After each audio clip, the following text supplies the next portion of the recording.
Okay, so we're recording now. So a brief lecture on immunity. We're not going to go in great detail. Here's our learning objectives for today. We're just going to go over our defense mechanism. How do we stave off disease? B cells, T cells, and a little bit about active and passive immunity. This is the only meme I actually made myself. Everything else is just copy. If you haven't seen Dave Chappelle, Rick James, you don't know what I'm talking about, but it's funny. Anyway. Okay, so our defense mechanism. Our main goal is to prevent pathogens. Pathogens are the illnesses. They're the little bugs, virus, bacteria, whatever it is. Anything that can cause you to get sick, called a pathogen. How do we defend against it? We have two mechanisms. We have our innate or non-specific. It's what we're born with. Your skin, GI tract, stuff like that. Adaptive or specific immunity is we learn it from exposure to pathogens. So if you get a vaccine, bless you, if you've been sick once, you've been exposed to an illness, your body is going to remember that bug and remember how to beat it the next time we get exposed to it. Okay, so our innate immunity. We have external ones, our skin, digestive tract. Okay, one of the reasons why our GI, the stomach, has such great acidity is to kill off anything that can come in through the mouth. Respiratory tract, we have mucus, the little cilia that help beat up things, allergens that you breathe in, get trapped in the mucus, and then you cough it out. It's an innate defense mechanism to prevent these things from really causing any problems. Genitourinary tract, again, these are anything exposed to the outside world we need to defend against. So anything that's open, figure out how do we defend ourselves. Internal, phagocytic cells, they can ingest it. Interferons, complement proteins, natural killer cells, mast cells. These are all our internal defense against infection and illness. When it comes to phagocytosis, okay, eating up the bacteria, okay, the white blood cell is actually going to engulf it, swallow it, and ingest it so that pathogen is not wild and can't do anything. Neutrophils are the first white blood cells to arrive at an infection. Then monocytes come in later. And we also have organ-specific phagocytes in certain organs. And we'll go through those in a second. So these are just ways different parts of our body can prevent against pathogens. We eat them up and clear them out. Here are the phagocytic cells and their locations. Neutrophils, monocytes, again in the blood. We get histiocytes, and they're in the tissues. Kupffer cells are in the liver. Okay, as long as your liver is working fine, your body will detoxify itself. You don't need those little pads on your feet. They don't do anything. Your liver will do it all. We have alveolar macrophages. They're in the lungs. And we mentioned this before in our neuro section. Microglia is our immune system for our CNS. And they help clear out anything that can get in there. It gets past that blood-brain barrier, gets it out. So these are our natural defenses that our body has. And you can see these are just different types again. You can see, I'm not going to have a slide on you. This is not a histology class, but people like to see pictures, and this is what they look like. Interferons. Whenever you see the word interferon, think of viruses. Okay, they're there for viruses. Don't worry about anything else, just antivirals.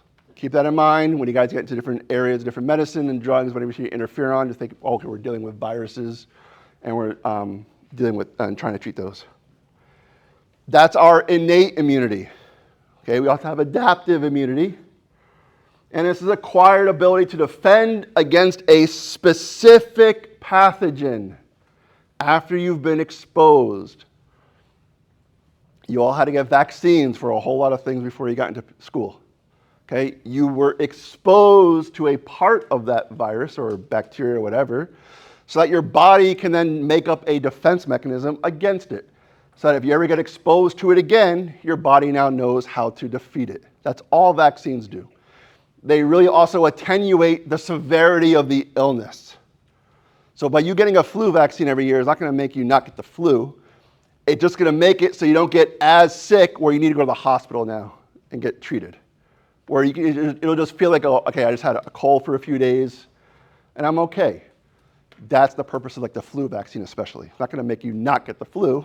It just makes it less severe.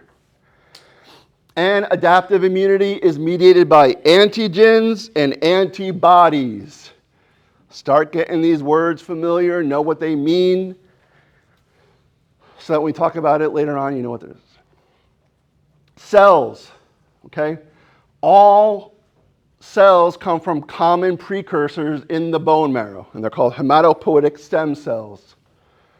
Because they can go into a bunch of different stem cell lines, that's why getting bone marrow stem cells is so important, because we know we can put them into different cell lines to get platelets, white blood cells, red blood cells. You can screw around with different things to get what you need. If the hematopoietic stem cell differentiates into a common lymphoid progenitor cell, it's lymphoid. What's the key word in that? Lymph. So it's going to go to the lymph nodes. And these are your T cells. The thymus gland is the big one when it comes to T cell maturation. It happens in the thymus gland. It's a very, very small gland, kind of like in your anterior chest. It's very, very important when you're young. As you get older, it doesn't really do much later in ages. Certain diseases, we learned about myasthenia gravis before. If someone has myasthenia gravis, one of the treatments is they do a thymectomy, or they take the thymus gland out. I can't remember right now why, but I know they take it out. So T cells come from the thymus gland. They're lymphoid cells. That's where the T cells come from.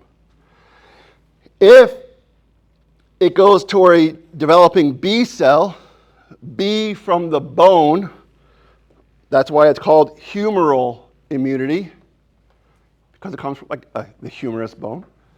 Okay, it comes from the bone. It's called the B cell. Okay, T cell comes from the thymus gland, lymph tissue. The T cell, B cell comes from the bone, and it's called humoral immunity. Both the T cells and B cells work together to provide you with immunity. And we'll go through that in a second here. So, B lymphocytes come directly from the bone marrow itself. And they're ready to go. They combat bacterial and some viral infections. Secrete antibodies. So the B cells are the ones that secrete your antibodies. T cells do not secrete antibodies. The B cells do. That's why the B cells are also called memory cells, because each B cell remembers the specific antigen that it was created for. So if that antigen comes back into the body, the B cells know what antibodies to produce to attack the pathogen and clear it from your body. Very short lifespan. They just get released, do its thing when they have to. And when there's no more infection, there's no reason for these B cells to be produced. And again, it's called humoral immunity, also known as antibody-mediated. We are using antibodies to kill off the pathogens, or the antigen. So, we have our developing B cell in the bone marrow. Then we start having different clones of these B cells. And if you notice on the picture, each of them have different binding sites. And these binding sites are specific for an antigen. And if you see here, the B2 one is the one that actually got bound, because the antigen is specific for the B2 ones. So, because that B2 cell got activated, that starts replicating proliferation and differentiation of the B2 lymphocytes to start making all of those antibodies, which then float around and bind to those antigens and get rid of them. That's what all B cells do. They produce the antibodies for a specific pathogen. That's all the B cells do. T cells. Where do T cells come into play? So we have two different types of T cells we'll get to in a second. T cells, again, go to the thymus, where they become the mature T lymphocytes. T lymphocytes attack host cells that have become infected. Transplanted human cells, which is why if anyone ever goes for a transplant, we have to knock out the immune system, because we don't want your immune system thinking that that organ is foreign, and then your body's going to attack it and kill it. That happens a lot with organ transplants. Your body sees it as a foreign object. It doesn't belong here. We have to get rid of it. So you produce antibodies to kill that organ. So you knock it out. And cancer cells as well. Very important. T cells do not produce antibodies. Only the Bs do. It's also called cell-mediated because the cells have to touch. The T cell has to touch the antigen, and then the T cell presents it to the B cell. And we'll go through that in a second here. So here's just a comparison slide. It's just a review. If you're looking for a fast way to study, this kind of goes over big things: is site where it's processed, type of immunity, presence of antibodies, lifespan is important, and that's really it for now. Just know those big ones when you're comparing B versus T. B, humoral, bone, all the same thing. T cell, cell-mediated. Okay, same thing. Our lymphoid organs. So we have lymphocytes and lymphoid organs. They come from the bone marrow, go to the thymus, the spleen is involved, and our lymph nodes. Okay, PAs, y'all just got tested yesterday, right? Lymph nodes, right? You had to palpate. Okay, right? Well, if you are sick and you need more of these white blood cells, we have to get more production going. So your lymph nodes pop because they're getting bigger, because they're producing more T cells because you're sick. So that's why they always check your lymph nodes when you're sick, because they're open, they're popped, and you can feel them. That means your body's fighting off an infection. And that's why you do all that. Thymus is a site of new T lymphocytes, and again, these primary lymphoid organs. We have secondary lymphoid organs as well. And these are, again, spleen, tonsils, Peyer's patches. They capture, then present the pathogen to the macrophages. They house lymphocytes again. They get bigger when you are sick because you're fighting off an infection. Our lymphatic system is also involved with draining things.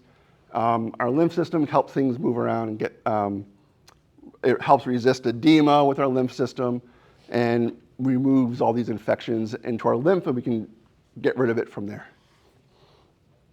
So what's the function of the B lymphocyte? Exposure of that specific antigen, again, triggers the production or the increased production of these B cells. Multiple cell division, some become memory cells. These memory cells are the ones that remember the blueprints to defeat the antigen. And what do they produce when they're activated? Antibodies. Okay. Some become plasma cells, which are going to produce the antibodies. So B cells turn into two things: a memory cell, which is going to stick around forever and remember what happened and how to fight off the infection, or we're going to make the plasma cells, which are going to make the antibodies to fight off the infection. And that's what the B cells are going to do. So if you look here, this is our blood antibody concentration. So how many antibodies is our body producing? When we are first injected with an antigen, for a vaccine. We're exposed to it. We get a response. And you can see in a couple of days later, about a week or so, you get a response, you get a jump in antibodies. Then you come back a few months later, like the Hep B one, you got to do every couple of months. You get a second injection. Now look at that response. Heightened, more, not, I would say severe, but you had a big response in antibody production with the second exposure. That means your body's doing what it's supposed to do. You got exposed to an antigen the first time, let's figure out what we were fighting against. Now we give it a second time. Now we know what to do. We can coordinate a massive front to take out that antigen, plenty of antibodies to knock anything out that we need. Did anyone get sick on that second COVID vaccine shot? Didn't feel crap the next day? That means the vaccine did what it was supposed to do. Your body generates that response so now it knows what to do. And that's why some people may get sick with like a flu shot for a day. They have a little bit of a low-grade fever because your body is generating a response to the antigen to take care of it. But after a day, you're okay because the secondary response was great enough to knock out anything, and then you're fine. That's why vaccines do what they do. We expose you to it one time, we see what happens, and then we expose you to it again. There should be a greater response to that. Antibodies that are created, there are 5 of them. IgG is the first one. It's the main form of antibodies in production. So after you've been immunized, IgG should go up. So if you ever get a titer drawn, when they want to make sure, are you still have enough antibodies to fight against, tetanus, you get a titer, and they see where your antibody levels are. If they're not high enough, then we know you need to get a booster shot, and you get your booster injection, and then you get your secondary vaccine. So IgG is the most common one, increased after immunization, and secreted during that secondary response. So when you get, get the flu vaccine, and then you get the flu exposure, the secondary response is going to be great. And it's all going to be IgG. IgA, external secretions, saliva and mother's milk. Through many years of evolution, we lost the ability of all these. We still have some IgA in our saliva, but animals have a ton. That's why animals lick their wounds, because they have the antibodies in their saliva. So they lick their wounds because it's there. Breast milk has IgA as well. That's why breast is best, because you're getting the immune from the mother into the baby. If you don't breastfeed, what's your baby going to be lacking? Antibodies, the IgA, because you're not breastfeeding. That's why breastfeeding is so important. IgE, allergies. That's the big one for IgE. So if you see a report and you see IgE antibodies high, that means you're having an allergy response. Hives, whatever you're allergic to, grass, bee stings, peanuts, whatever, IgE is the one that's going to go up for any type of allergy responses. So an immediate hypersensitivity reaction, that's people who go into like anaphylactic shock. They get exposed, they eat a peanut. They get an immediate hypersensitivity. They're too sensitive to the peanut, and their body goes into overload to resist it. And that's where you start getting problems. Yes? Just to confirm, the previous slide, is it an example of the IgG? Yes. I'll put that here. It's just really talking about anything, but in this example, yes, this is IgG because it's after a injection response. IgM, the M one, these are antigen receptors on lymphocytes prior to immunization, and these are secreted during the primary response. The last one is IgD, and we're not really sure what it does a lot of, but we know it's there. But Sometimes in medicine, we know that they're there, we don't know what they're doing, what their function is, but we know that they're there. So those are the 5 forms. Make sure you understand what each one does. G is your main response. A is in saliva, breast milk. E is for allergies. M is that primary response, and D, we don't know what it means. So how do the T cells now come into play? What do they do? We have 2 different types. We have killer T cells and helper T cells. This should be a review from undergrad. Suppressor T cells or killer T cells are also called CD8 because they have a CD8 receptor. And I don't have it on that picture, but it's there. They have a CD8 receptor. The helper cells have CD4 receptors. What do? The killer cells, obviously they're going to destroy the cells. They're killer cells. Any cell infected with a virus or a fungus and any type of malignancy. The white blood cells are going to try and take care of it, the T cells. Cancer is always forming in your body. It's just your white blood cells can take care of it. It's when they can't is when you start getting accumulation of cells and whatnot. But we're always having, genetic abnormalities causing things to happen, cancer form, but our white blood cells can take care of it as long as you have an intact immune system. It's cell-mediated destruction because the T cells must touch the target cells. They have to touch each other in order to destroy it. So it's cell-mediated because the T cell and the antigen have to touch each other in order for the CD8 cell, the killer T cell, to destroy it. The helper T cells, the surface molecule is the CD4 receptor. These are very critical in cell-mediated immunity. Why? It improves the ability of the B cells to make the plasma cells. The helper cell will find the antigen that's floating around, and they will bring it to the B cell. And I say, hey, B cells, this is what we're fighting against. What do you got? So the helper T cells present the antigen to the B cell to mount an attack. In HIV/AIDS, they look at CD4 count because that means you don't have enough white blood cells to mount any defense. There's no white blood cells left anymore to bring a pneumonia bacteria to the B cells and say, hey, we're fighting against this. So that's why people with HIV and advanced AIDS, they die from what's called opportunistic infections. Pneumonia is a big one. Normal, healthy people can fight off pneumonia. But because they don't have enough T helper cells, they can't mount any defenses. So here is the CD4 receptor. Here is that foreign antigen. CD8 receptor. This is the killer cell, the helper cell. And you can see here the CD8 receptor is going to a target cell and it's going to kill it off. The helper T cell will present this whole thing to the B cell and say, this is what we're fighting against. Let's kill it.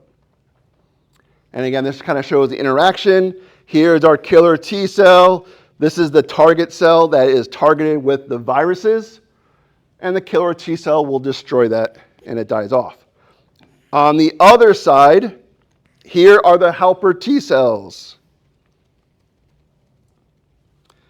The macrophages, remember, they're the ones who grab the particle to begin with. The macrophage, they eat the big stuff. They then take this foreign particle and they bring it up there and they present it to the CD4 cell. And then we now have an activated helper T cell who will go to the B cell and say, there is the antigen we are fighting against. Please help us. Hope you got the blueprints. Make the antibodies to kill this bacteria or antigen. And that's the connection between T cells and B cells, for helper cells at least. Again, here's just a summary. We have our stem cells. They can go either to B or they can go to T. But the B cells, through cloning, either make the memory cell, which is just the blueprints to make the antibodies, or they're going to make the plasma cells, which will actually produce the antibodies to fight off the infection. On the T cell side, we make helper T cells, which help the B cells, and the killer T cells, which do their own thing, target the infected cells, and they destroy them. And that's what the T cells do. Any questions on the two different types of T cells? The helpers and the killers. Okay. Active and passive immunity. Again, this is more about vaccinations or when we start getting exposed to certain things. The primary response. You've been exposed to a pathogen for the very, very first time. It takes about 5 to 10 days before you can start detecting antibodies in the blood. This is not a fast process, it's a slow one. It does take time. In this case, the person will get sick. They don't have any defense for that pathogen yet. So for those first few days, they're going to get sick. Then after a few days, then the body catches up with the antibodies, and then they'll start getting better. A secondary response is a later exposure to the same infection results in maximum antibody production in less time. So now we've been exposed. Now this is the second time we're getting infected with pneumonia. Well, now my body's already exposed to it once. I know what I have to do to defeat it. The flu vaccine, why does it change every year? Because the strain of the influenza changes. So basically what the flu vaccine does if you want to get it in the fall, it's looking at the most common strains from the previous year. Because we don't know what the strain of influenza is going to be this year, so it's all previous stuff. That's why sometimes they work, sometimes they don't. So a secondary response is when you've been exposed the second time. Our body knows what to do. We can generate antibodies faster. When this exposure goes haywire and goes really high, those are the hypersensitivity. Asthma is a hypersensitivity reaction to a pathogen that got in, or an irritant that may have gotten into your lungs. It triggers an asthma attack, and you start having the swelling, the wheezing, all that stuff. Bee stings, okay? If you're allergic to peanuts and you have anaphylaxis, it's a hypersensitivity. Your body goes haywire when you're exposed to these things. Active immunity, secondary response provides some active immunity, requires prior exposure to the antigen, and that helps prevent us from future infections. Active immunity is also, again, with vaccines, and these vaccines include an antigen but are not virulent. Virulent means how live or attenuated the bug is. When they are non-virulent, they're not active, they're not going to make you sick. Basically, it's just fragments of the bacteria that our body knows what to do with. That's all they are. So vaccines, they stimulate the primary response and active immunity without making the person sick, because what we're giving you is dead bacteria or dead bugs. They're not alive. But they still have the receptors, they still have the antigens that our body can still know what to do with. So there's 3 ways to accomplish this. You can use a killed virus like in polio. It's killed, it's dead. A live virus that has been attenuated so it's not going to cause you to get sick. The virus cannot replicate and cannot infect target tissues. This is your measles, mumps, and rubella, the MMR shot. And the last one is a genetically engineered recombinant virus, and that's what your Hep B is. So these are different ways to get you exposed to certain things without the risk of killing you by exposing you to this pathogen. So we kill them, attenuate them so they're not really going to do anything to you, or we just generate a recombinant version of it.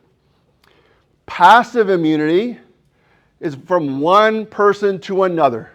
Doesn't require any response, so breast milk from mother to fetus, that's when their babies are developing.